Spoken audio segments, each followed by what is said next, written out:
కట్టి 6,000 ఇల్లు నడిపించింది గత 6 నెలలు. ఇంట్లో మస్తు అవమానాలు జరిగినాయి, అన్ని ప్రాబ్లమ్స్ ఎదురైనాయి. బట్ ఏదైనా అవకాశం దొరుకుతాయని చూస్తున్నా, వెయిటింగ్ చేస్తున్నా. మా వైఫ్ ఏం చేసింది, నాకు 130 రూపాయలు ఇచ్చి కిరాణా షాప్కి వెళ్ళి ఈ 4 సరుకులు తీసుకురా అని చెప్పి ఒక పేపర్ మీద చిట్టి రాసిచ్చింది. ఆ చిట్టిలో 1/4 కిలో చక్కెర ఉంది, 2 బిస్కెట్ ప్యాకెట్లు ఉన్నాయి, ఒక ఇంకేదేదో రాసింది. మొత్తం 130 రూపాయలు. నాతో పాటు నాకు 2 పిల్లలు, పాప బాబు. వాళ్ళని కూడా షాప్కి తీసుకెళ్ళిన. వెళ్తూ ఏమైందంటే, కిరాణా షాప్ ఉంటుంది, జస్ట్ ఆపోజిట్లో ఒక సూపర్ మార్కెట్ ఉంటుంది. సూపర్ మార్కెట్కి వెళ్తే కనీసం 5 రూపాయలన్నా మిగులుతాయేమనే కకృతి. ఎందుకంటే ఆల్రెడీ ఇరుకపోయినాం. కనీసం ఒక 5 రూపాయలన్నా మిగులుతాయేమనే కకృతితోన సూపర్ మార్కెట్కి వెళ్ళడం జరిగింది. ఆ సూపర్ మార్కెట్లో మా వైపు ఇచ్చిన సరుకులన్నీ తీసుకున్నా. అప్పుడు పక్కలో ఉన్న ఫ్రిడ్జ్ లోకి వెళ్ళి మా పాప చిన్న 2 పిజ్జా బాటిల్ తీసుకున్నది. జస్ట్ 2 పిజ్జా బాటిల్, ఒకటి 10 రూపీస్, 20 రూపీస్. అక్క తమ్ముడు ఇద్దరు కలిసి తీసుకున్నారు. బిల్లు కట్టడానికి వెళ్ళిన తర్వాత ఆడ బిల్లు కడితే 20 రూపాయలు ఎక్కువైంది. 20 రూపాయలు ఎక్కువైంది ఏంటంటే 2 పిజ్జా బాటిల్. అప్పుడు మా పాపకి ఏం చెప్పినా, మమ్మీ నా దగ్గర కొన్ని డబ్బులు ఉన్నాయి, అవి తర్వాత తీసుకుందామంటే, ఎందుకు డాడీ అని. మమ్మీ 130 రూపాయలు ఇచ్చింది బేటా అని చెప్పిన. అంటే నీ దగ్గర 20 రూపాయలు కూడా ఎక్కువ లేవా డాడీ అన్నది. అన్నప్పుడు పాప అన్నది గుండెలో గుచ్చుకోలే. చుట్టుముట్టున్న ఆడవాళ్ళందరూ ఇట్లా తిరిగి చూసి నా వైపు. అప్పుడు గుచ్చుకున్నది.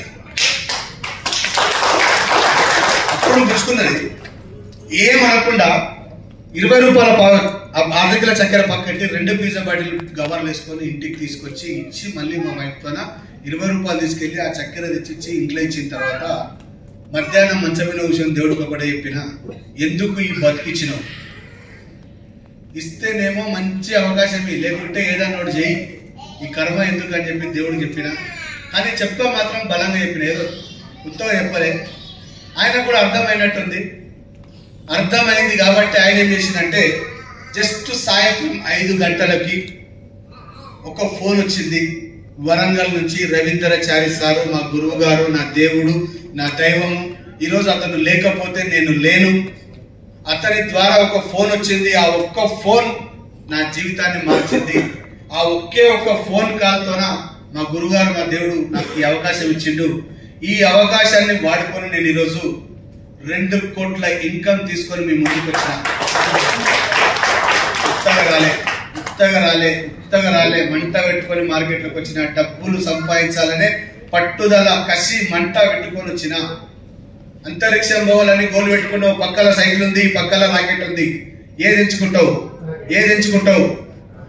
రాకెట్ ఎందుకు ఎంచుకుంటావు? ఉత్తగా ఎక్కి కూర్చున్నంత మాత్రంగా రాకెట్ పైపోదు కదా. రాకెట్కి ఎంక ఇవ్వడం కూడా మంట పెట్టింది కాబట్టి ఎక్కడ వాళ్ళ తెలియక అది చక్కగా పోయింది. ఆ రాకెట్కి ఎంక పెట్టిన మంట ఇవ్వడవడు. కానీ నీ రాకెట్కు మంట నీవే పెట్టుకో అని నేను చెప్తున్నా. నీ రాకెట్కు మంట నీవే పెట్టుకో. అంతరిక్షం పోవాలనే గోల్ పెట్టుకో. మధ్యలో అడ్డంకులు వస్తాయి, ప్రాబ్లమ్స్ వస్తాయి, ఫేస్ చేయి. ప్రాబ్లం ఎక్కడుందో సొల్యూషన్ ఎక్కడుందో డెవలప్మెంట్ ఎక్కడుంది. కానీ ప్రాబ్లం అని చెప్పి పాకులాడినవా నీ జీవితం అక్కడే అయిపోతుంది. కాబట్టి అర్థం చేసుకోండి, మీకోసం ఈ బిజినెస్ చేయండి, నా కోసం కాదు. రాత్రి 12 గంటలకు ఒక్కసారి నిద్ర లేవండి. ఒక్కసారి రాత్రి 12 గంటలకు నిద్ర లేచి కూర్చొని ఆలోచించండి. నీ ఉన్నావనే ధైర్యంతోనే మీ వైఫ్ హాయిగా పడుకుంటుంది పక్కల. నీ ఉండవనే ధైర్యంతోనే మీ పాప హాయిగా పడుకుంటుంది పక్కల. నీ ఉండవనే ధైర్యంతోనే నీ కొడుకు హాయిగా పడుకుంటాడు పక్కల. నీ ఉండవనే ధైర్యంతోనే మీ అమ్మ నాన్న పక్క రూమ్లో హాయిగా నిద్ర పెట్టారు. కేవలం నీ ఉన్నవనే ధైర్యంతోనే. 20 ఏళ్ళు కనిండ్రు, పెంచిండ్రు, పోషించిండ్రు, పెళ్లి చేసిండ్రు, ప్రయోజనం చేసిండ్రు. ఇంత డెవలప్ అయినావు, నేను తోపనుకున్నావు. 20 ఏళ్ళు పెంచిండ్రు, పోషించిండ్రు, అంతా చేసిండ్రు. ముఖం తెలియని ఎవడికో ఒకడికి అంటగట్టిండ్రు. ఆమెకు ఏం చేద్దామని నువ్వు భూమి మీదకి వచ్చినావు, ఏం చేద్దామని ఈరోజు బయటికి వచ్చినావు. మా డాడీ తోపు అని చెప్పి మీ పిల్లలు స్కూల్లో చెప్తున్నారు. మా వైఫ్ తోపు అని చెప్పి బయట, మా ఆయన తోపు అని చెప్పి మీ వైఫ్ చెప్తుంది. మరి వాళ్ళకి మనం ఏం చేస్తున్నాం? ఒకే ఒకసారి 2 నిమిషాలు నేను లేను, నా ఫ్యామిలీ పరిస్థితి ఏంటి అని చెప్పి 2 నిమిషాలు నేను లేను అనుకొని ఆలోచన చేయండి. 2 నిమిషాలు నేను లేను, నా ఫ్యామిలీ పరిస్థితి ఏంటి, వాళ్ళని ఎవరు పోషిస్తారు, ఎవరు చూస్తారు. చాలా మంది అంటారు నేను లేకపోతే మా బావ వస్తాడు, మా బావమరిది వస్తాడు, మా అక్క వస్తాడు, మా తమ్ముడు వస్తాడు, ఎవ్వరు రాడు బాస్. నీ జీవితం సంకనాకి రోడ్డు మీద పడ్డ రోజు నీ కోసం ఒక్కడు రాడు, నేను గ్యారెంటీ ఇస్తా. నీవు ఎప్పుడైతే బాగుపడ్డావు, మొదటివరమైనావు, సెట్ అయినావు, అందరూ నీ ఇంటికి వస్తారు బాస్. చుట్టాలు కావచ్చు, దోస్తులు కావచ్చు, ఫ్రెండ్స్ కావచ్చు. నువ్వు రోడ్డు మీద పడ్డ రోజు ఒక్కడు కూడా రాడు.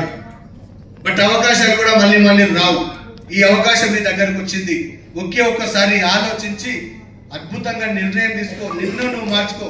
చాలా మంది అంటారు ఇక్కడ ఎవడో వస్తాడు చేస్తాడు, ఏమో అవుతుంది, అప్లైన్ చేస్తాడు, డౌన్లైన్ చేస్తాడు, కిందోడు చేస్తాడు, మీనోడు చేస్తాడు.